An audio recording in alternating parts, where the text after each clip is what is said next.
Selamat menonton, jangan lupa subscribe dulu.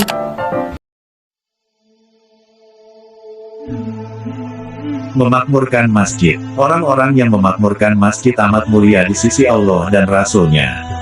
Pada masa Rasulullah, bangunan masjid begitu sederhana. Nabi dan para sahabat membangunnya dengan tanah liat yang dikeraskan, batu bata. Atapnya berbahan dedaunan, sedangkan tiangnya hanya dari batang pohon kurma. Masjid, dalam hal ini Masjid Nabawi kemudian mulai direnovasi semasa kekhalifahan Umar bin Khattab. Amirul Mukminin memberi tambahan batu bata dan dahan kurma meski masih mengikuti bentuk bangunan pada masa Rasulullah. Tiang utama diganti dengan kayu. Pada masa kekhalifahan Utsman bin Affan, renovasi masjid kian digencarkan. Utsman membangun dinding masjid dari batu yang diukir. Utsman juga menambahkan batu kapur.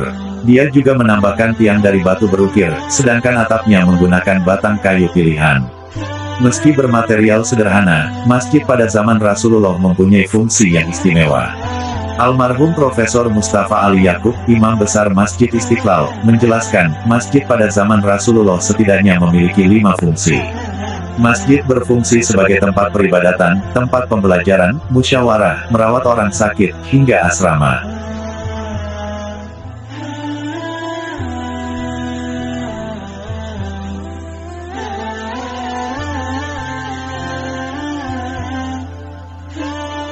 Tidak mengherankan, jika masjid menjadi pusat peradaban pada masa generasi Rasulullah dan para sahabat. Mereka berlomba-lomba memakmurkan masjid untuk menjadi bagian dari apa yang dikatakan sebagai orang-orang beriman. Sesungguhnya yang memakmurkan masjid Allah hanyalah orang-orang yang beriman kepada Allah dan hari kemudian. Quran Surah At-Taubah ayat 18.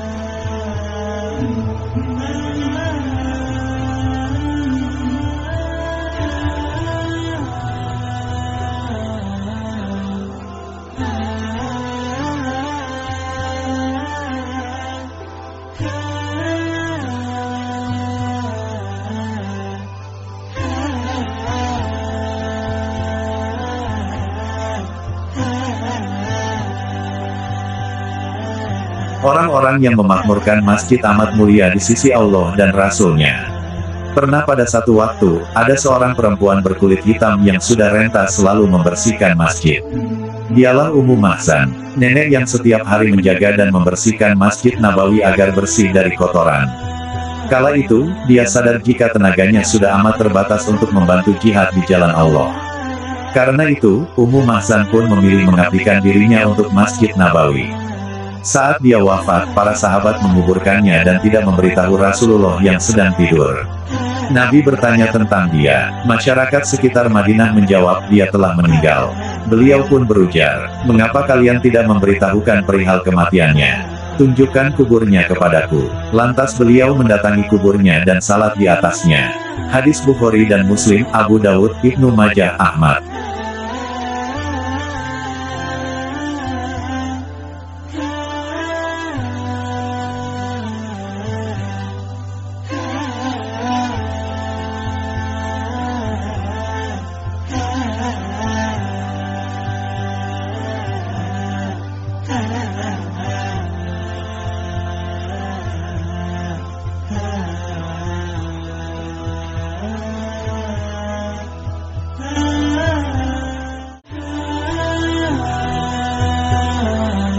Kemuliaan pemakmur masjid. Sungguh besar kemuliaan mereka yang kerap mendatangi masjid dengan berjalan kaki.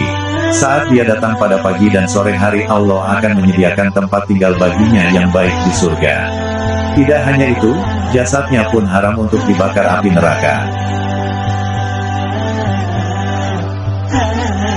Rasulullah bersabda, barang siapa yang kedua kakinya berdebu di jalan Allah, maka Allah mengharamkan orang itu untuk masuk neraka. Hadis riwayat Bukhari, An-Nasai, At-Tirmidzi, dan Ahmad.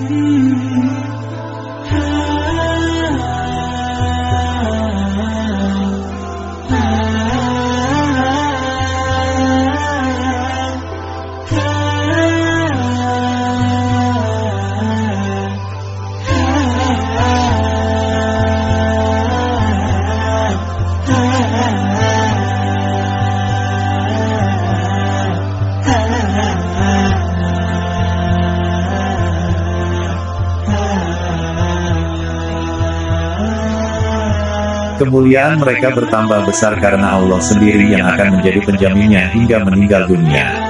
Kalau sudah mendapatkan jaminan dari Allah, para pencinta masjid tak perlu takut akan urusan dunia.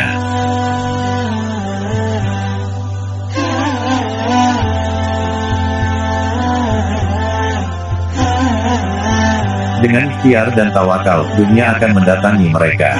Orang yang pergi ke masjid, ia akan mendapatkan jaminan dari Allah. Allah menjadi penjaminnya, hingga meninggalnya Allah akan memasukkannya ke dalam surga atau mengembalikan semua yang telah diperolehnya berupa pahala dan ghanimah. Hadis riwayat Abu Dawud.